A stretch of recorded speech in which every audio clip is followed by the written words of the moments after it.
మొట్టమొదటిసారి కాగితాల పెంటలో మొదలు పెట్టామన్నా చాలా మంది అన్నారు వీళ్ళ వల్ల ఏమవుతుంది, 1 గంట తిరిగి పోతారు, వీళ్ళ చేత కాదని.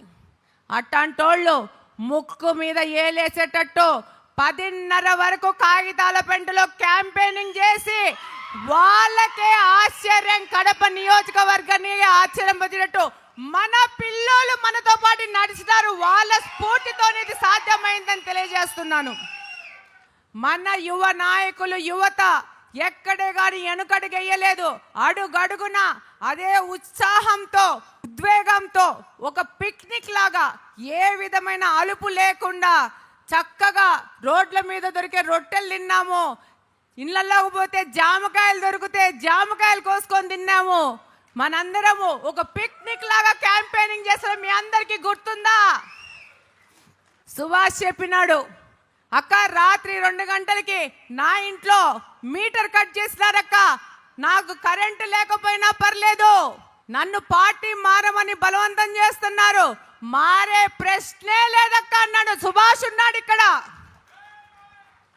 బూత్ క్యాప్చర్ చేస్తాం, 2 లక్షలు కొడితే బూత్ కొనేయచ్చు.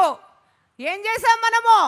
ఆ బూత్లోకి వచ్చున్న వైకాపా ఏజెంట్లకు అన్నాలు మనం పెట్టాం. వాళ్ళు వాలంటీర్లతో తిరిగినారు, మనము మన నికార్సైన క్యాంపెయినింగ్ టీంతో తిరిగినాం. సాఫ్ట్వేర్ ఇంజనీర్లు వర్క్ ఫ్రమ్ హోమ్ చేస్తూ మనతో పాటు ఈ విజయానికి కారకులైనారు. వారందరికీ ధన్యవాదాలు తెలియజేసుకుంటా ఉన్నాను. అన్న ఒక చిన్న రిక్వెస్ట్, మా క్యాంపెయినింగ్ టీంతో మీరు ఒక ఫోటో తీసుకోవాలి, గ్రూప్ ఫోటో. అది మీకు ఒక రిక్వెస్ట్. ఇక్కడే ఉన్నారన్న కొమ్మలపాటి ప్రసాద్ స్టిక్కరింగ్ యూనిట్. చాలా పెద్ద వయసు, కానీ 25 పిల్లోడి కంటే ఎక్కువ 90,000 ఇళ్ళకి కొమ్మలపాటి ప్రసాద్ ఇద్దరు స్టిక్కర్లు అంటించినారన్న. వాళ్ళు పీకడము, మనోళ్ళు మళ్ళా అంటించడం ఇదే పని. ఈరోజు మాతో పాటు క్యాంపెయిన్ చేసిన మహిళలు లక్ష్మి, పార్వతి, ప్రసన్న, అరుణ, ప్రణావతి, లక్ష్మీదేవి, సుజాత అందరు ఉన్నారన్న. వీళ్ళు ఇంతకుముందు తెలుగుదేశం పార్టీ వాళ్ళు కాదన్నా, మీ యువగలం పాదయాత్రలో తెలుగుదేశం పార్టీలో చేరి క్యాంపెయినింగ్ చేసిన మహిళలన్న. మరొక ముఖ్యమైన విషయం మీకు తెలియజేసుకుంటున్నాను. ఈ సందర్భంగా మన అన్నగారు ఉన్నారు, రాబో కొద్ది కాలంలో కార్పొరేషన్ ఎన్నికలు వస్తున్నాయి. ఈ సందర్భంగా మీ అందరికీ తెలియజేసుకుంటున్నాను, 50 డివిజన్లు ఉన్న మన కార్పొరేషన్ 66 డివిజన్లు అవుతా ఉంది. ఈ పార్టీలో కష్టపడి పనిచేసిన సమర్థులైన నాయకులకు అవకాశాలు వస్తాయి. మనందరము కష్టపడి రేపు కార్పొరేషన్ కొట్టబోతున్నామా లేదా? కొట్టి మన యువ నాయకుడికి బహుమతిగా ఇవ్వబోతున్నామా లేదా? జాతీయ వర్కింగ్ ప్రెసిడెంట్ గా ఎన్నికైన నారా లోకేష్ గారికి కడప కార్పొరేషన్ బహుమతి అవునా కదా? మనం ఇవ్వబోతున్నాం. అది ఖాయం. గట్టిగా చెప్పాలా? ఖాయం. కార్పొరేషన్ తెలుగుదేశం పార్టీ హస్తగతం అయిపోతుంది. అన్నా, ఈరోజు అభివృద్ధి విషయానికి వస్తే కడప నియోజకవర్గం ముఖ్యంగా తాగునీటి, రోడ్లు మరియు డ్రైనేజీకి అత్యధిక ప్రాధాన్యత ఇస్తా పోతా ఉన్నాం. ఈరోజు 575 కోట్ల రూపాయలతో మాకు నీళ్లు లేవన్నా. ముఖ్యంగా కడప నియోజకవర్గంలో తిరిగి నేను తెలుసుకునేది ఏంటంటే, అత్యంత పాత నగరం కడప. ఎప్పుడో పుట్టింది 400 సంవత్సరాల క్రితము. కానీ మా కడపకు సరైన తాగనీకి మంచినీళ్ళు లేవు.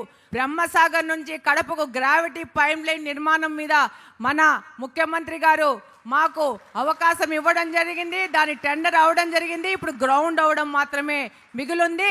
ఈ కార్యక్రమము కడప నియోజకవర్గానికి నీళ్ళు ఇచ్చిన ఘనత మన ముఖ్యమంత్రి నారా చంద్రబాబు నాయుడు గారిది, మన యువనేత నారా లోకేష్ గారిది అని సందర్భంగా తెలియజేసుకుంటా ఉన్నాను.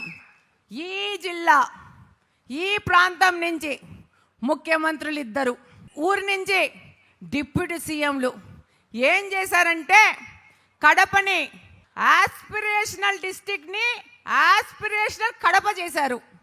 ఒక ఏజెన్సీ కంటే అధ్వానంగా కడపని పెట్టినారు. నాకు ఇక్కడ తిరిగినప్పుడన్నా ఎప్పుడే కానీ 23 ముందు నేను కడపలో పెద్ద తిరిగింది లేదు. క్యాంపెయినింగ్లోనే మొత్తం కడప మొత్తం తిరిగినాను 9 నెలలు. నాకే ఆశ్చర్యం వేసిందన్న, ఇంత అధ్వానంగా ఒక హెడ్ క్వార్టర్స్ ఇక్కడి నుంచి 2 ముఖ్యమంత్రులు అయ్యారు. హెడ్ క్వార్టర్స్ని ఇంత అధోగతిన నిర్లక్ష్యం చేసిన ఉంటుందా అనేది నాకే ఆశ్చర్యం కలిగింది. రోడ్లు లేవు, కాలువలు లేవు, నా ఇంటి నీళ్ళు నీ ఇంటి మీద, నీ ఇంటి నీళ్ళు నా ఇంటి మీద వస్తూ అధోగతి పాలైందన్న. దీన్నంతా మన ప్రభుత్వము చక్కబెట్టాల్సిన అవసరం ఉంది. ముఖ్యమంత్రి గారి దృష్టికి వెళ్ళి స్పెషల్ పర్మిషన్ మీద 69 కోట్ల రూపాయలతో మళ్ళా గ్రాంట్ తీసుకోవడం జరిగిందన్న. ఆ పనులు ఎగ్జిక్యూషన్లో ఉన్నాయి. దాంతోపాటు రవీంద్రనగరు ఈ పక్కన ఆ పక్కన ప్రజలు ఆశగా ఎదురు చూస్తున్న షామీరియాపేట్ బ్రిడ్జ్, లా కాలేజ్ బ్రిడ్జ్కి పర్మిషన్ తీసుకొని స్పెషల్ ఫండ్స్లో 20 కోట్ల రూపాయలు గ్రాంట్ చేయించుకోవడం జరిగిందన్న. వర్క్ గ్రౌండ్ అయింది, వర్క్ ప్రోగ్రెస్లో ఉందన్న. కడపలోని ప్రజలకు అభివృద్ధిని పరిచయం చేయాల్సిన అవసరం ఉందని సందర్భంగా తెలియజేసుకుంటున్నాను. అన్న, ఆస్పిరేషనల్ డిస్ట్రిక్ట్ అన్న, చాలా మంది పేదోళ్ళు ఉంటారన్న. ముఖ్యంగా కడప అత్యధిక జనాభా, దాదాపు మాకు ఓట్లే 2,87,000 అన్న. 144 ప్రభుత్వ కార్పొరేషన్ సంబంధించిన స్కూల్స్ ఉన్నాయన్న. నేను దాదాపు చాలా స్కూల్స్ని వెళ్ళడం జరిగిందన్న. బెంచ్లు, బాత్రూమ్లు, నీళ్లు, కాంపౌండ్ వాల్స్ అన్న బేసిక్ అన్న. ఇవి బేసిక్. ఆడపిల్లలు బాత్రూమ్ పోతే వాళ్ళకి యూరినరీ ట్రాక్ట్ ఇన్ఫెక్షన్ వచ్చేకుండా చూడవలసిన బాధ్యత మనదన్నా, అది బేసిక్ అన్న. మంచి ఆర్ఓ వాటర్ ఇవ్వాల్సిన బాధ్యత మనదన్నా పిల్లోళ్ళకి.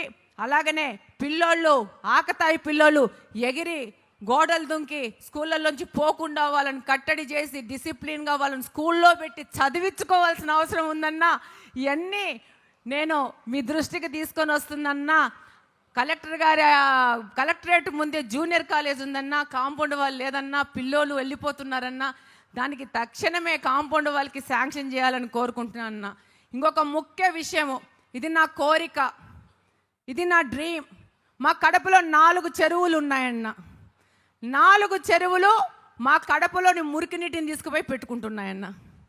వాటిని సుందరీకరణ చేసి ఈ యొక్క 4 చెరువులు, పక్కిరిపల్లె చెరువు, బుడ్డాయిపల్లె చెరువు, పుట్లంపల్లె చెరువు, దేవుని కడప చెరువును సుందరీకరణ చేసి మనము నడిచి వాక్ చేసుకునే విధంగా మన మహిళలు ఆ పార్కు చుట్టూ వాక్ చేస్తూ వాళ్ళు ఆహ్లాదకరంగా ఆరోగ్యాలు పెంచుకునే విధంగా మన ప్రభుత్వం ద్వారా ఈ కడపకి ఒక ఫేస్ లిఫ్ట్ కావాలని నా కోరికన్నా.